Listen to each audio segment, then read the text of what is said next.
Welcome friends, welcome to R channel my first view. நான் ரொம்ப நாளாக வாங்கணும்னு நினச்சிட்டு இருந்தது பார்த்திங்கன்னா இன்றைக்கி அடம் பிடிச்சி போய் வாங்கிட்டு வந்துட்டேன். என்னன்னு பார்த்தீங்கன்னா கேக் டின். பார்த்திங்கன்னா இது வந்து 220 தான். வர்த்தா என்னன்னு சொல்லுங்க. என்னடா இது இப்படி வச்சிருக்காங்கன்னு நினைக்காதீங்க, தப்பாவும் நினைச்சுக்காதீங்க.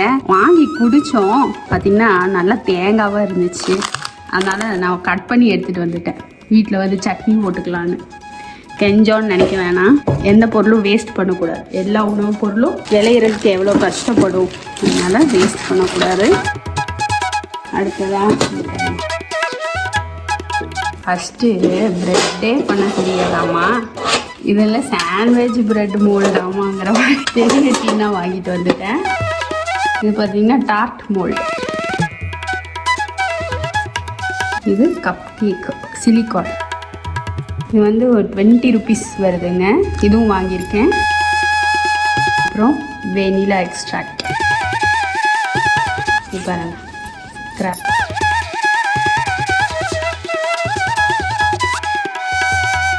இது கேக் ஜெல்.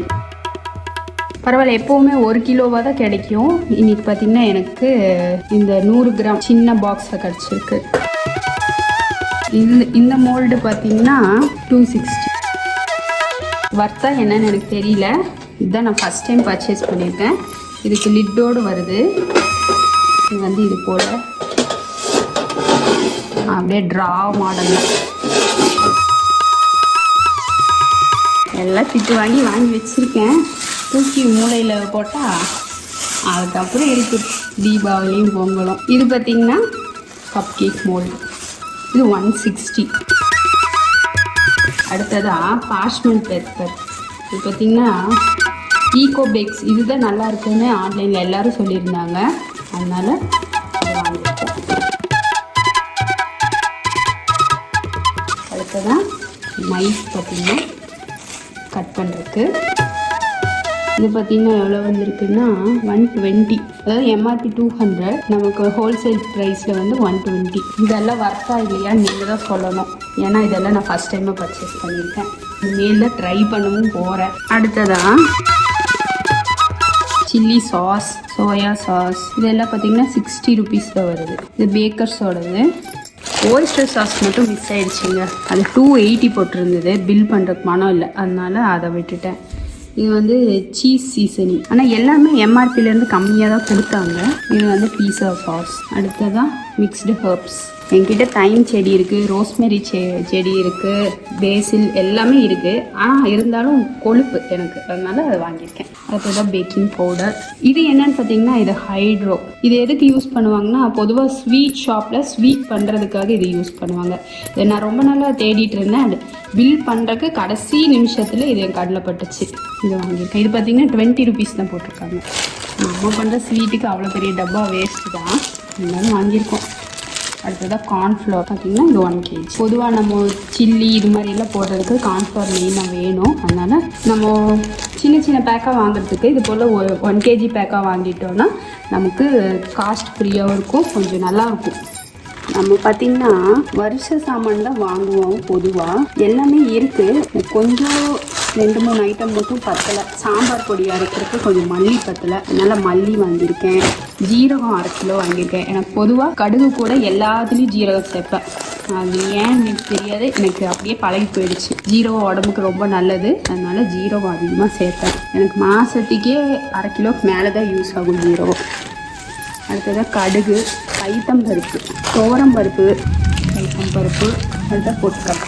ஆக்சுவலாக இதெல்லாம் நான் எப்படி ஸ்டோர் பண்ணுவேன்னு உங்களுக்கு காட்டுறேன் வாங்க. எல்லாம் இந்த மாதிரி பருப்பு ஐட்டம்லாம் நான் எங்கே வைப்பேன்னா, இந்த வெஜிடபிள் ட்ரே இருக்குது பார்த்தீங்களா, இதுதான் என்னோட கிராசரி போட்டு வைக்கிற டப்பா. பொதுவாக வெஜிடபிள்ஸ் எல்லாம் நான் வந்து ஃப்ரெஷ்ஷாக வாங்கி ஃப்ரெஷ்ஷாக செய்வேன். அன்னன்னைக்கு வாங்குறது அது மாதிரி தான் செய்வேன். மீறி போனால் பச்சை மிளகா, மீந்தின தேங்காய் இது மாதிரி தான் வைப்பேன். இதுக்குள்ளே ஃபுல்லாகவே கிராசரி தான் வச்சுருப்பேன். பாருங்கள், ரவை, அரிசி எல்லாமே. இந்த மேலே பார்த்தீங்கன்னா இதுக்குள்ளே எல்லாமே சீஸு, பன்னீர் இது மாதிரிலாம் வச்சுடுவேன். இங்கெல்லாம் பாருங்கள் எல்லாமே பேக்கரி இதுக்கு சம்மந்தமானது தான் வச்சுருப்பேன். மிக்ஸ்டு ஹப்ஸு, ரோஸ்மெரி, பாருங்க பேப்பர் இது மாதிரி ஐட்டம் தான் வைப்பேன். இதெல்லாம் சாஸ் இது மாதிரி தான் வைப்பேன். நான் இது போல் மல்லிகை ஜாமானெல்லாம் வந்து ஃப்ரிட்ஜுக்குள்ளே வைக்கிறேன்னா சீக்கிரமாக வண்டு பிடிக்காது. எத்தனை நாள் ஆனாலும் அப்படியே இருக்கும். இந்த ஜீரகம் மிளகு மல்லியெல்லாம் வைக்க மாட்டேன். மல்லி மிளகாயெல்லாம் ஃப்ரிட்ஜில் வைக்க மாட்டேன். மற்றபடி பருப்பு இது எல்லாமே வைப்பேன். பொட்டுக்கடலையும் வைக்க மாட்டேன், அதுவும் சொல்லிடுவேன். அவ்வளோதான் ஃப்ரெண்ட்ஸ். மேக்ஸிமம் ஃப்ரெஷ்ஷாக கடையில் வாங்கி ஃப்ரெஷ்ஷாக யூஸ் பண்ண பாருங்கள். பொதுவாக வெஜிடபிள்ஸ் கீரைகள் எல்லாமே. நான் பார்த்தீங்கன்னா ஃப்ரிட்ஜை வந்து ஒரு கிராசரி பீரோவாக யூஸ் பண்ணிட்டுருக்கேன். சரிங்க ஃப்ரெண்ட்ஸ், உங்களுக்கு இந்த சிம்பிளான கஞ்சத்தனமான வீடியோ பிடிச்சிருந்தா லைக் பண்ணுங்கள், ஷேர் பண்ணுங்கள். மறக்காமல் மை ஃபர்ஸ்ட் வியூவை சப்ஸ்கிரைப் பண்ணிக்கோங்க. இது போல் கிராசரி ஐட்டத்தை ஃப்ரிட்ஜில் வச்சு பாருங்கள். கண்டிப்பாக வண்டெல்லாம் பிடிக்கவே பிடிக்காது. ட்ரை பண்ணி பாருங்கள். உங்களுக்கு இந்த வீடியோ பிடிச்சிருந்தா ஃப்ரெண்ட்ஸ் அண்ட் ஃபேமிலியோட ஷேர் பண்ணுங்கள். தேங்க்யூ.